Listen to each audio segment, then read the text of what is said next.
Okay, hey, what's up, everyone? Welcome back. This is going to be a video where I've been kind of promising a video like this for a while, and I want to make this like a regular occurrence, so I'm just going to try and be quick and talk about how my training's been going recently.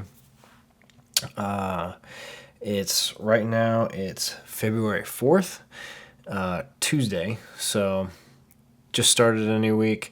This week is a little bit of a rest week. Well, I'm just kind of like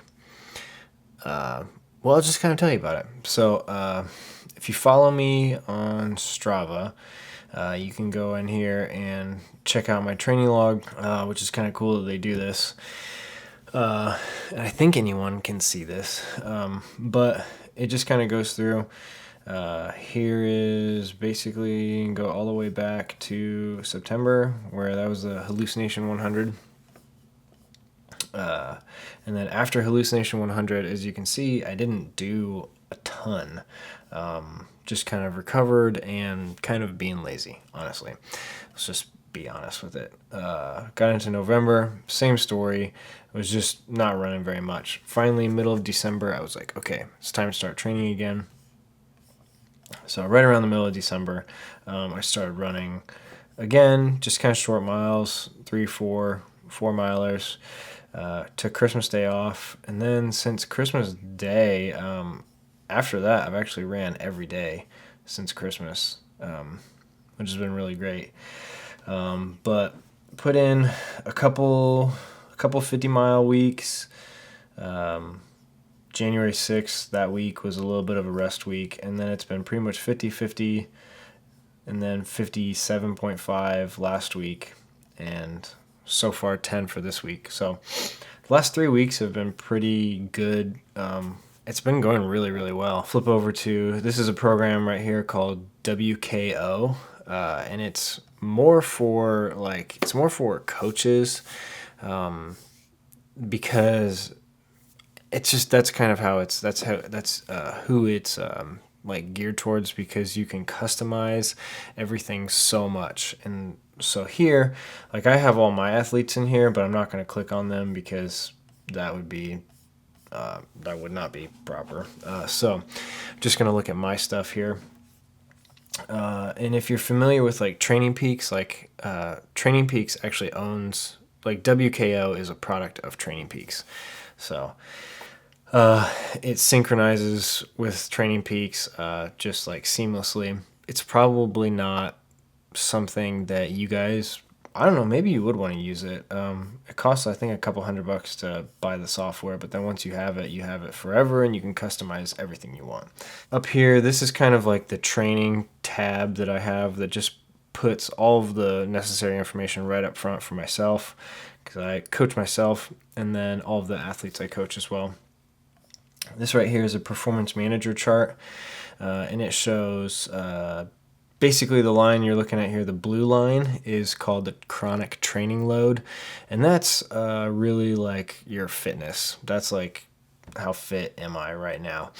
The pink line is the acute training load, so that's like a daily, how much stress are you putting on your body, or that's how much training load you're putting on your body. The yellow is the training stress balance. So that's really like how much stress you're putting on your body. And these kind of go hand in hand. As the acute training load goes up, the training stress balance goes down.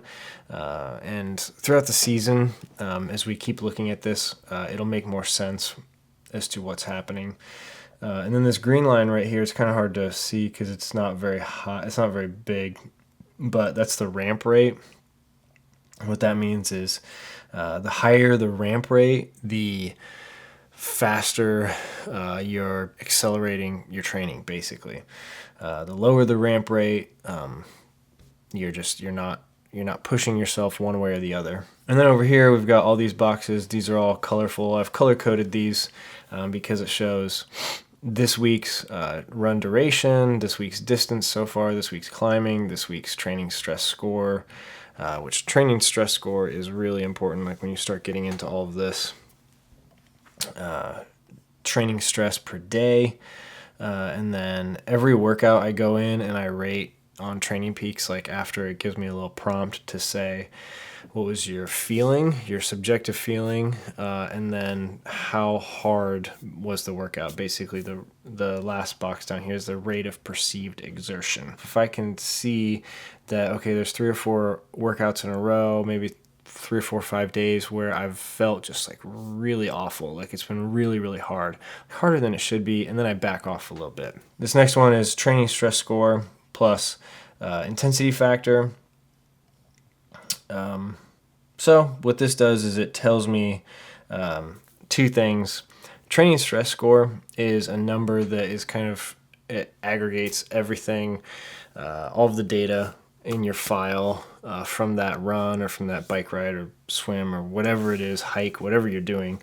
And based off of your heart rate, your speed, your power, distance, time, all of that, it gives you a training stress score. So all of this is showing data that's collected over the last 90 days, and I can change that at any time. So you can see up here, like if I change this to the last 365 days, it's going to show you kind of like my whole season right here in the Performance Manager chart. So then all these other tabs just kind of show the same information but different. Like I can go in here and look over the last 90 days. I can look at all my heart rate zones, how long I sat in each one, power. I can see my power duration curve. So this is training readiness. This is, again, just another chart that just shows you, it's just kind of showing you a lot of information in different views so that you can get a really solid picture of your athlete and what's happening. We can see here, again, this is like December, start training again. I got into this kind of like dangerous spot where I was overloading my body, but I was doing it on purpose. And it's because my body was not used to doing something every day. And so it was kind of going into like fight or flight mode right here. And then I spent about a week recovering, got it back into like this optimal training zone, and then started pushing it back into overreaching. And then just last week when I hit that 57 miles, like it went down again, pretty close to overload, like dangerous zone, and then kind of pulling it back. So as you can see, like with all this data, you can like really dial in your training. Again, run data summary. So this is where I keep track of all my climbing, all my miles over the last couple weeks. But again, I can do this like 365 days and I can see a view like real quick, just like that. But yeah, January I hit 194 miles. It was really close to 200, which was cool. But I'll probably hit 200 for February. And then definitely March, because I've got a 50 miler in March. So that's kind of what my overall training has looked like so far. I just got this new heart rate strap by Polar, the H10, and it has been awesome. Like I've had a bunch of heart rate straps in the past. The heart rate monitors that are on the back of these watches are not great, to say the least. The one on the Sunto 9 is actually pretty good after about 10 minutes, but the one on the back of the Coros Vertex is just like, it's really bad. All right, so let's check this out. So this is DC Rainmaker's site. He allows you to put on 2 data files, actually more than that. He allows you to put on like a bunch of different data files, fit files, stick them in here, and then it compares them. So here's a perfect example. The Coros I just had with wrist heart rate. Sunto I had wrist heart rate as well. The purple line is the Sunto. The blue line is the Coros. Now, you tell me which one you think is a little bit more accurate. Here's power as well. So I was also comparing power of the Stride and the Coros. They actually like kind of were similar in a lot of areas, but I'm using this only to look at heart rate down here at the bottom of the screen because you can see power. Here's where I'm running, and then I kind of stop and I take a break and I start walking. So down here on the heart rate, you can see what's happening. My Sunto is giving me a reading that my heart rate is dropping pretty low, really low, probably too low. And then as I start running again, my power goes up. So you know I'm running, and my heart rate goes back up to about normal. Well, the Coros is like really trailing behind. And then all of a sudden, somewhere in here, where basically when I start walking, The Coros heart rate monitor just loses it. It stops. And it just gives you the same reading for about 6 minutes. And then it finally catches up, and then they're kind of similar for the rest of the run until over here I started running hard, and Coros just decided to like slowly, it just couldn't keep up with it. It didn't know what to do. Sunto found the heart rate. Yeah, so here's another example. Coros, again in blue, Sunto in purple. The Coros is just like, it's just giving you its best guess. And it's not responding to actually what I'm doing. Sunto actually is pretty much responding. Coros is just, again, it's just hovering around there, right around like that 140 range, and it's just kind of getting stuck there a lot. So that was pretty much my experience with the Coros heart rate monitor. And again, I used it for like a week or two and then just quit because I couldn't handle it anymore. So why did I get this Polar heart rate strap? It's because I just really wanted super accurate heart rate, especially for a lot of these interval workouts that I'm doing. I really, really wanted to know exactly what my heart rate was doing. So basically the training plan that I've been making up as I go, it kind of started about 20 to 22 weeks out from the Cruel Jewel. Basically wanted to break it up into 3 phases. High intensity phase, medium intensity phase, and then race specific in the last phase. High intensity phase was a lot of VO2 max work. So you might be thinking, well, why in the world would you want to do that for a 100 miler? Good question. A lot of people will probably say they don't believe you need to.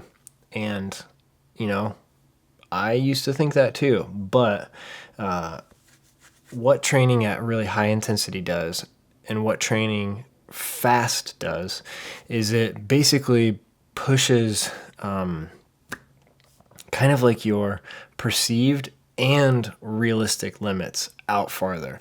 Like, so you actually do get faster at your fast speed. And then you also understand what it feels like to hurt and understand what it feels like for your muscles to be burning like after a sprint. And so then you can go out and you can do kind of your medium effort pace, and it doesn't feel as bad. Also, running fast helps improve your form. The more work you put in at a really high intensity, the more really fast running you do, the better form you're going to have across all of your speeds. And it's also just, part of it's also just really fun too. You don't have to just go out and slog out miles every single day, every week. Like, you can have an actual plan. You can just have some fun and go fast and like do some fun things. So that's why you want to train all of your engine. You want to train the full spectrum of your engine, basically. Because what's going to happen is if you never train that high intensity stuff and then you get in front of this mountain, or it's like straight up, you're like, okay, how's your body going to handle that? You're going to get into a situation where you've never practiced, and your heart rate's going to spike through the roof, and your breathing's going to be super labored, and your legs are going to be tired, and they're going to be burning, and you're not going to have ever trained that. So training at high intensity even for 100 milers, yes, is really good. But you don't want to follow some like marathon plan, because if you're doing that, like, they're going to put that high intensity stuff towards the end, because you're doing that in the race. Marathons, they're really long, but they're also, they're still, it's a distance where you still run hard the whole time. It's not until like 50 milers or 100 milers, unless you're like Jim Walmsley, you're not going to be like running hard the whole time. And so you want to put your race specific training at the end, the closest to the race, and put your least specific training earlier. So for 100 milers, that means putting the fast stuff, the VO2 max, up front. But that also means that you have to kind of come in with a little bit of training under your belt so you don't hurt yourself. So it's complicated. That's why you should hire a coach. So my phases went high intensity VO2 max. I'm done with that. That was a really, really that was a really, really good phase. I really enjoyed it. It was real high intensity, but then a lot of recovery. The sessions were short, so I was getting a lot of rest in between. The phase I'm in now is like a threshold tempo phase, and it's doing I'm doing intervals of 8 to 10 minutes now, at a rate of perceived exertion of 8. So what that means is I'm basically going as hard as I can for about 8 to 10 minutes. For me, that's basically zone 4 on your heart rate, in your heart rate zones, and then recovering for 4 or 5 minutes, and then doing another rep. And 3 to 4 of those per run. I'm doing 3 or 4 runs per week like that. Recovery runs in between. And then my Saturday runs are my really long runs. So anywhere in between 10 to 20 and higher miles. And then Sundays I don't have a ton of time. But I am able to get in usually 10 miler or something on Sundays. So that's kind of how it's been going. I've had, like some pretty solid weeks. The last 3 weeks, I've been really, really happy with. I've hit, 50, 50, and then 57. This week, I don't know exactly what it's going to look like. So far yesterday and today, I've just done like recovery runs, just 5 miles, just easy. And I feel like tomorrow I'll probably, I don't know, I'm feeling really good right now. I'm going to see what I feel like when I wake up. Thing is, when you're running every day, you also get to know your body a lot better. So when you wake up and when you're going to the gym or when you're putting your shoes on, like you kind of have a little bit better understanding of what you feel like and what type of effort you can put out. But you really just got to listen to your body. And my approach is kind of like I take all the data and I use all the data I can to make the best decisions possible. But at the end of the day, it comes down to what's my body telling me. And if my body feels good, then I use all the data I have to put together the type of workout, the type of run that I need for that day. If my body's not feeling good, I back off and I just do an easy run that day. Like, it's that simple. And even as we get into this season, if I come to a Saturday or something where I'm supposed to do a 25 miler or something like that, and I'm just feeling like crap, like I'm going to shorten it. I don't believe it's good to just follow something out of a book or follow some training plan and just put in miles for the sake of putting in miles. You put yourself into a hole that way. So the stuff, it's complicated, but it's also really fun. So if you like this video, let me know. I'm going to be trying to put together more videos like this as we go. Tell me what you'd want to see in these videos. Ask me questions about what's going on with training, what's going on with this data. Like, if you want to see more or whatever of something else, like, let me know. And I would be happy to talk about that. So with that said, I hope you guys' training is going well, and I will see you guys again soon. Bye.